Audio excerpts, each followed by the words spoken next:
naglalakbay, mga anghel ang gagabay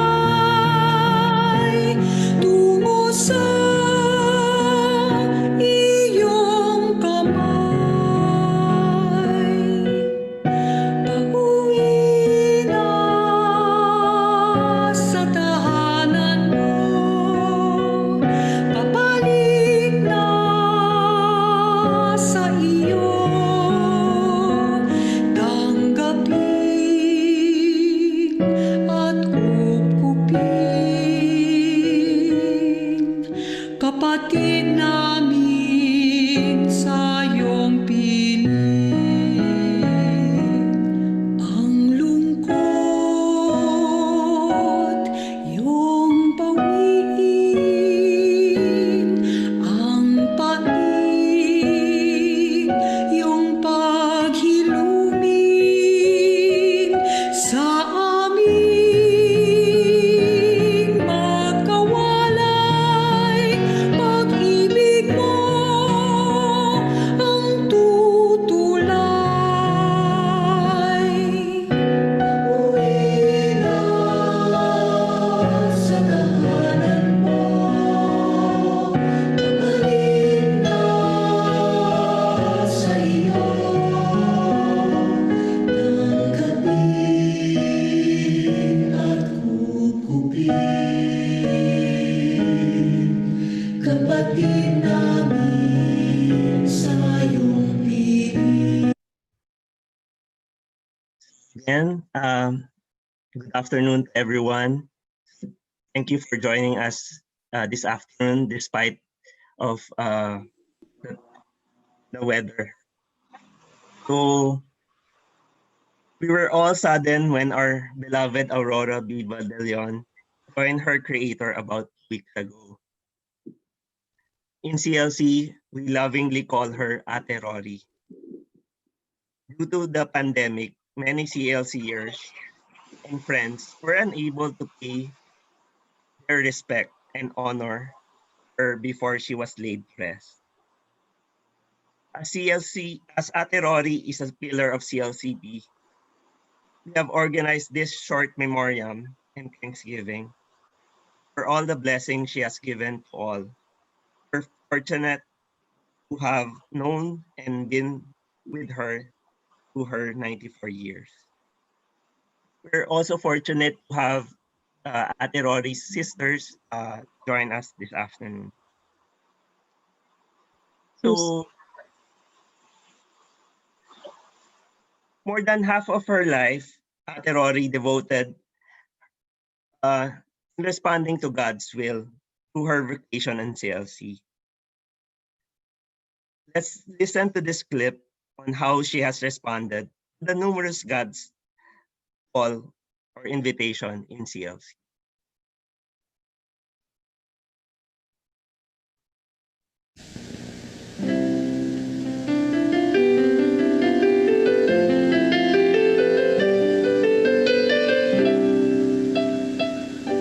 Ate Rory will not strike you as an achiever. Frail and small, she'd remind you of a shy grandmother. But it is often the weak that confound the strong.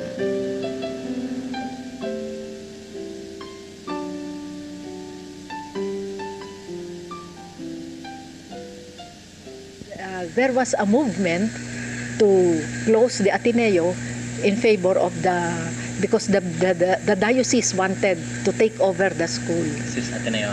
Ateneo de San Pablo. And when the order came from Rome that the Jesuits have to give up the Ateneo, so I lost my job. I lost my job. See, I didn't know what I was going to do. See, so I made a retreat. I prayed, really. And I made a retreat in Cebu. But during the retreat, the Lord told me, Rory, teaching inside the formal classroom is over for you. See, you have to go out and teach.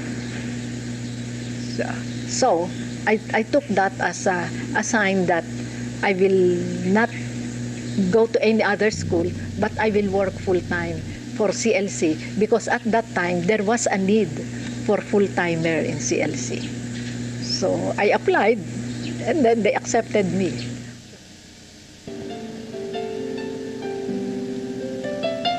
From being Ateneo de San Pablo's grade school principal to becoming a full-time worker for CLC, what an idea for a promotion. But despite her hesitations and after countless days spent in discernment, Ate Rory took the job.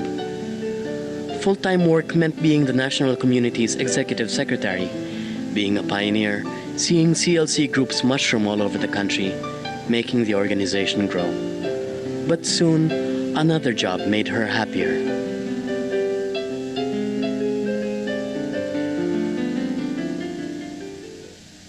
In 1978, Father Ben Sim saw the need for having retreat guides for CLC, and it was difficult to get retreat guides. So Father Ben decided that he would give a training for retreat guides. We started with our CLC groups because we could not get somebody to give the retreat to the CLC group. So it started with 3-day retreats. Mas necessity rather than So we went to Bicol, we went to Bulacan, we went to Baguio, started giving the 3-day retreats, but always with supervision under Father Ben. And then when Father Blanco became our EA, he also brought us along, Ida and myself. We tagged along with him. So we learned his style. And so Ate Rory became one of the first lay people skilled in giving retreats based on the spiritual exercises of St. Ignatius.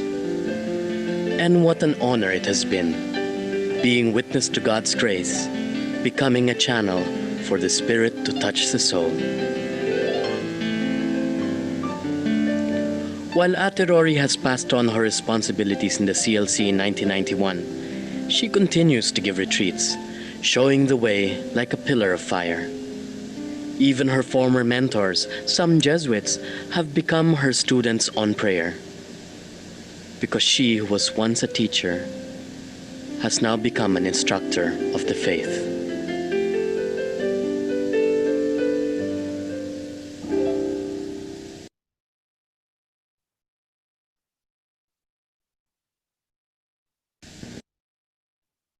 Okay. These responses of Ate Rory to God's call is evident on how she imbibed the CLC as a way of life. Truly, she inspired many of us on her living out the Ignatian spirituality until she can muster enough strength in building the kingdom. A trail blazed by Ignatius of Loyola they follow. A man for whom to live, God's love and grace are enough. With these, a man who wanted to set the world on fire.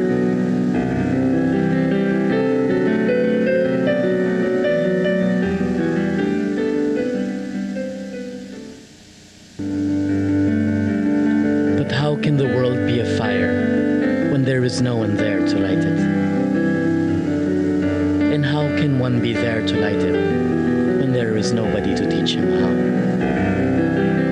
And how can somebody be taught how when most seem glad to stay in the shadows?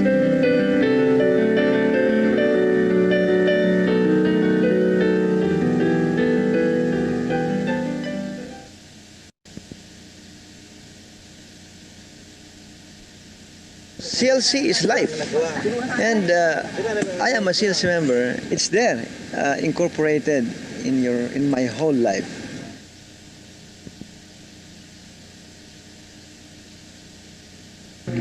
There's only one way to sell the CLC, that's to witness. And when people see prophets, people see witnesses, you don't need to sell. It will attract by itself. And that's good. I think, and to me, that is the gem of the CLC.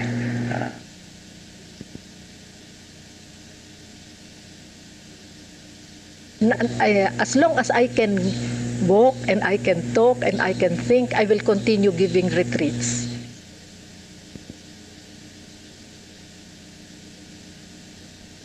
I feel that this is the call for me now. See, this is my response to the call of the kingdom, to build the kingdom here on earth.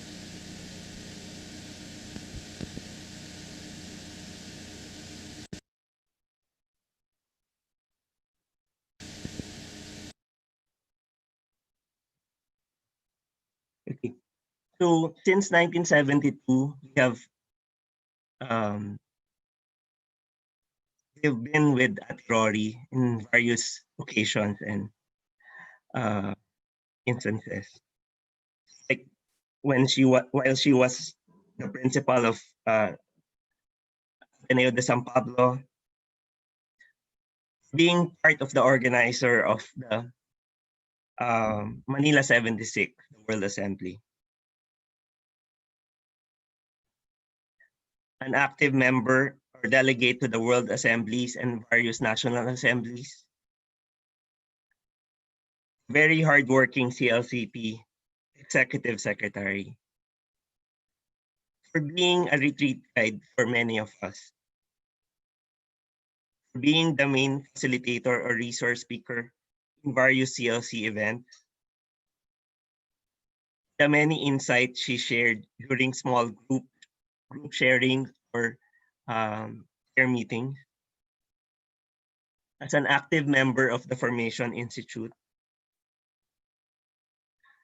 the wisdom and depth she brought in the core of Responsible. For the time she shared with us in Looban, Kew Garden, the smile she brings for being energetic and fun-loving.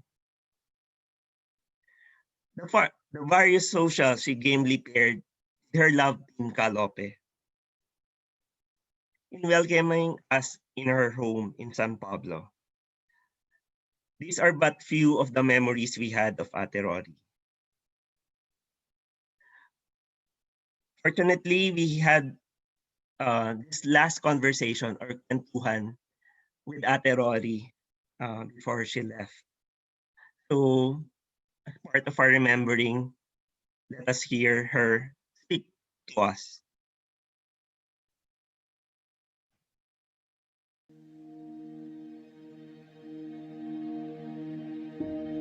Pakipagkwento lagi sa kanila. Lagi mo sasabihin ka sa kanila tungkol sa Diyos, tungkol sa kapwa, kwentong buhay.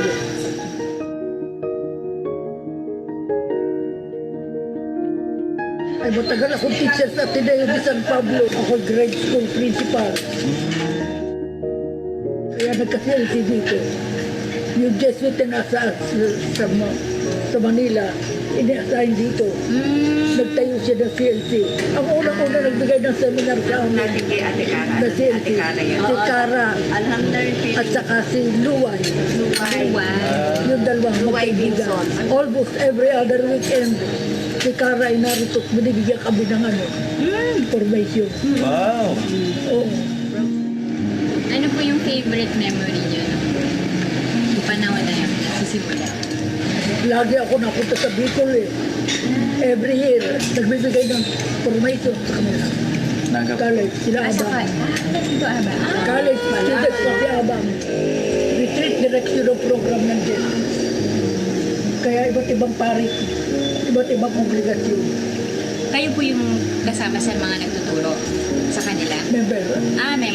Nag-aaral. Visit to be a teacher namin. Mga parit. Bambaylo ng Bicol. Ay, da. Adi-ada po. Ano po yung pinagpapasalamat niyo bilang community ng CLC? Marami. Lalo na nung ako nagtuturo na. Na-focus na ako sa pagtuturo ng katisismo para may palaganap ko ang Word of God. Kaya hindi na ako nag-isama. Kasi pang-abala sa akin. At saka wala ako nagustuhan. Yun! Mahalaga si Elsie sa akin. Alam ko na binigay ko ang aking buong sarili, ang buong pag-iisip. Meron ako maliit na notebook na nandun nakasulat yung mga CLC na nabigyan ko na ng retreat at, at pinagdadasal ko yun araw-araw.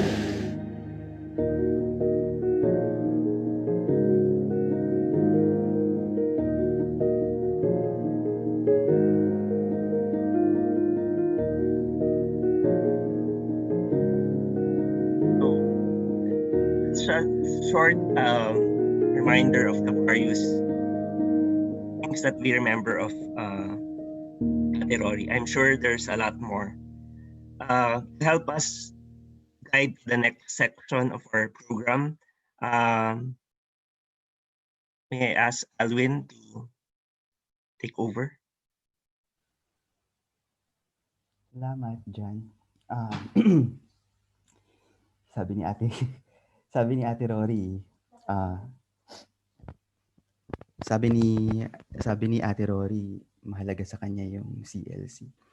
At nung lumisan siya, nasa kalagitnaan tayo ng COVID, hindi tayo makalabas, hindi tayo makapagtipon-tipon para maglamay, magdamayan man lang. At pagkatapos ng COVID, pagkatapos ng bagyong ito na sinasalanta ang buong mundo natin, wala nang Ate Roring mayayakap tayo sa CLC.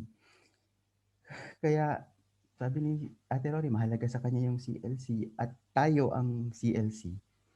Bilang komunidad, ito siguro yung magandang panahon para hawakan at yakapin natin yung buhay niya at kung ano yung halaga nun para sa atin. Yakapin, alalahanin, pasalamatan. Ang gagawin natin ngayon, magkakaroon tayo ng groupings, maliliit na grupo, 4 bawat isa, para sa kaunting kwentuhan. Hahayaan nating ang Diyos at si Ate Rory, hayaan natin na dalhin tayo sa isang alaala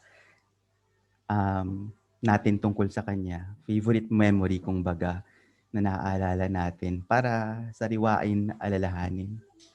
Yun yung isang bagay. Pangalawa, para hanapin din isang bagay na gusto nating pasalamatan tungkol sa Kanya, para sa Kanya, tungkol sa buhay niya. Kaya ang mangyayari ngayon, magkakaroon muna tayo ng kaunting sandali ng katahimikan, 2 minutes of silence, and after that silence, we will be pulled into small groups. We have the small groups we will have to facilitate by ourselves. Siguro ang pinaka-importante lang ay maging malay, to be aware of how much time we're taking. We will probably need a few moments to introduce ourselves if we do not know each other, and maybe 4 to 5 minutes of sharing. So we'll self-manage with our groups. If somebody wants to facilitate, it will be okay. So yun lang muli. At tapos kung halimbawang bigla kayong mag-drop out sa grupo, pasok lang ulit kayo gamit yung link na pinadala ng CLCP. So muli, what is your favorite memory of Ate Rory? What do you remember most? Where is your memory right now taking you? What moment with her and her life? And then, what are you thankful for in Ate Rory's life, personally? 2 minutes of silence, and then we will get transferred.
Ang Bago, galing, ang galing. Hi, Jan. Ang galing. hello po. Ang Hi galing there. nga. Bago tayo magsimulang bumalik at ipagpatuloy ang ating national convention, Si Alvin. Zoom siguro National Convention. dahil galing tayo doon sa ating pagbabahaginan, ito yung panahon bago tayo matapos at tumuloy sa misa para sa ating Mass for the Daily Departed. We have a short time here during the plenary just to take, for those who feel moved to share a little bit um, fruits of that conversation. Hindi naman lahat kailangang magsalita, pero kung merong tinutulak si Ate Rory o ang Espiritu o mga bagay na gusto nating ialay at ilatag sa harap ng komunidad, ito yung panahon. At kung sinong gustong magsalita, i-on nyo lang yung mic nyo at pakisapagsabi na lang na magsasalita, at kung may kasabay kayo, decide na lang kung sino yung mauuna. We have very few minutes for this, so maybe 2 to 3 persons. And silence is also important for this moment.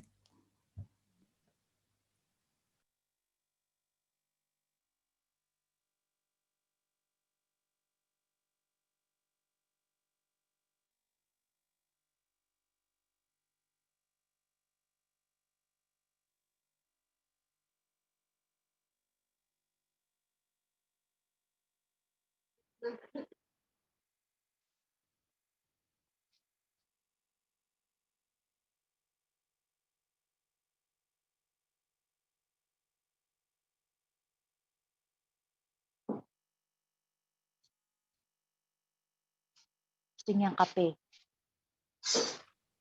Kung sinong gustong magbahagi, pwede na magsimula.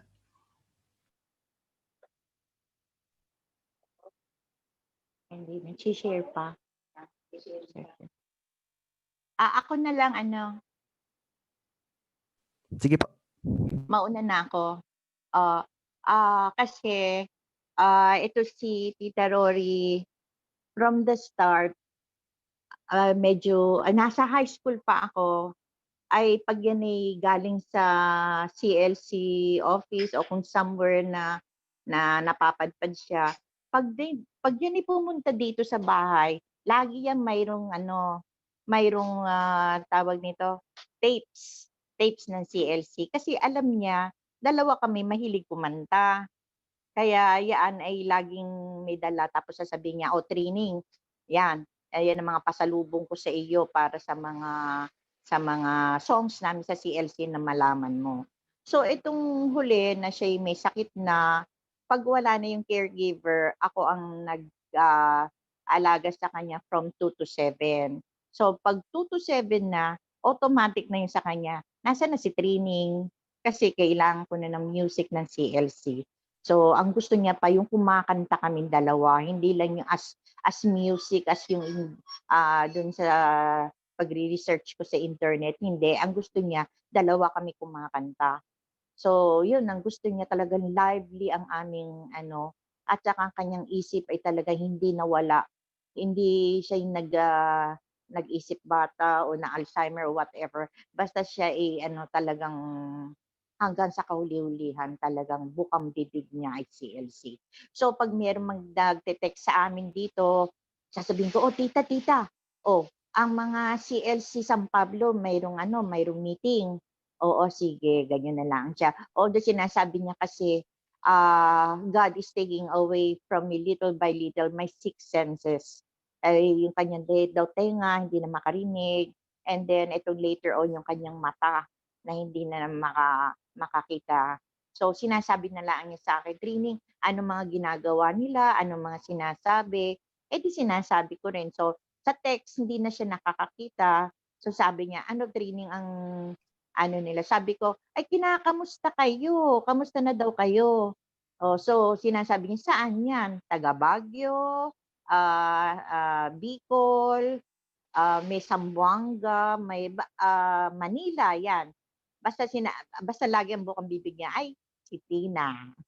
Favorite niya si Tina, 'yun. Hanggang sa kauli-ulihan kasi ang sabi niya, si Tina ang talagang nakikita niya na active. Kasi 'pag pinakikita ko sa kanya yung CLC Philippines, nakikita si Tina. Sabi niya, "Ma, si Tina ang Ang ganda kasi yung dyan, tsaka ito maglulubat na.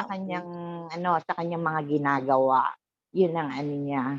So, pag oras na "Tita, eto si Ate Aida, nag-aano sa inyo, nangangamusta." Sabihin mo bahala na sila. Alam na nila kung anong mga ginagawa namin. Sila naman ngayon ang magshi-share, sila nang bahala. Basta ang akin sa mga kabataan, parang si Tina ang aking nakikitaan niya ng kanyang mga ginagawa as CLC. Yun. Hanggang sa kahuli-hulihan, talagang sinasabi niya, "Maraming maraming salamat sa inyong mga CLC. Sana yung aking mga ginagawa ay gawin ninyo, spread out nyo ang ng ating Panginoon Diyos." Yun lang po. At saka hindi po, si Bishop Buenaventura Pamadico ay nakasama niya sa isang retreat yata, parang ganyan. Eh natutuwa ako kasi dito sa picture, payat na payat si Bishop. Taga-alalay lang daw siya ng bag ni Tita Rory.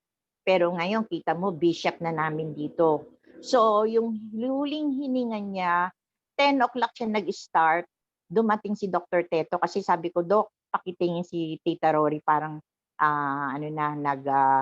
naghihingalo na." So nung dumating si Dr. Teto, nakita niya na talagang baka malapit na nga. So yun, kumbaga bantayan na lang namin. So after that, may kumatok. Sabi ko, "Jen, tingnan mo nga kung naandyan si Bishop." Sabi niya, "Opo, naandyan po." Pakisabi naman yung best friend niya naghihingalo na. So ito na, dumating si Bishop. So kumanta kami, nag-grocery kami. Ganyan si tita, kumbaga parang gusto niya pa rin kumanta. Pero yung kasing hingalo niya ganyan. Pero nung kami kumakanta ni Bishop, talagang parang ganyan ba, gusto niyang kumanta. Sabi ni Bishop, "Ay, basta kami kakanta, bahala ka kung sasama ka sa kanta." Yung parang mga ganyan. Joke-joke kasi yun eh. Mahilig mag-joke silang dalawa. So, umalis si Bishop ng 3:30. And then, ayun na nga, 3:58, nag-goodbye na siya. So, yakap ko talaga sa kanya, hinalikan ko siya kasi lagi niya akong hinalikan. So, nung 18, bago siya mamatay, ang sabi niya sa akin, sabi ko, "Ano yun tita? Ano yun?" So, hinawakan niya maigi yung aking dalawang kamay, tapos aking nilapit yung tenga ko sa kanyang bibig. So, akala ko meron siyang ano, yung pala hinalikan niya ako ng hinalikan, niyakap niya ako at nagsabi ng salamat. Yun na lang po. Salamat po. Salamat. Bago tayo matapos, siguro imbitahan ko na lang lahat na damhin yung mga alaalang binahagi natin at saka dalhin din yung mga huling sandali ni Ate Rory na binahagi ni Ate Trining, yung yakap at halik na hindi natin makamit, pero din dalhin na baka hindi ganun kalayo ang kabilang buhay sa buhay natin, lalo na All Saints Day ngayon. At na yung mga kwento natin ay tagni-tagni yung handog ni Ate Rory sa atin na buhay ay buhay, tulad ng sinabi ni Ate Trining na pinagpapatuloy nating lahat bilang CLC. Kaya salamat para doon at salamat para sa iyong buhay. Salamat sa iyo, Ate Rory. Tatapusin natin to sa isang merong hinandang huling paalaala sa forma ng isang presentation yung organizers na pwede nating tingnan. Pwede niyo lang simulan.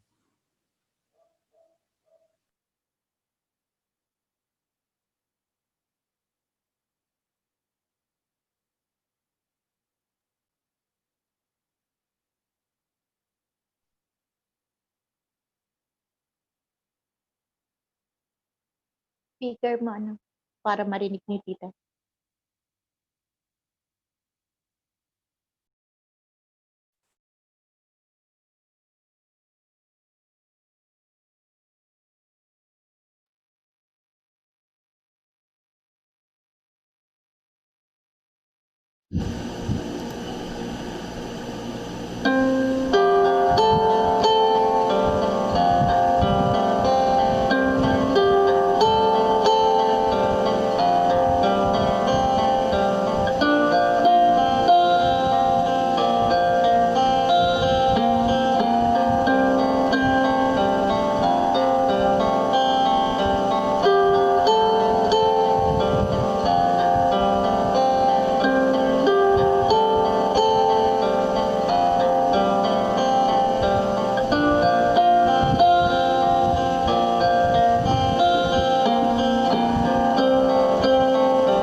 I think many people are still or have prepared to speak. Maybe what we can do is after the mass, we can stay on, I guess, for the Zoom meeting. We'll say the novena and ask for those people na gusto pa mag-share after the novena.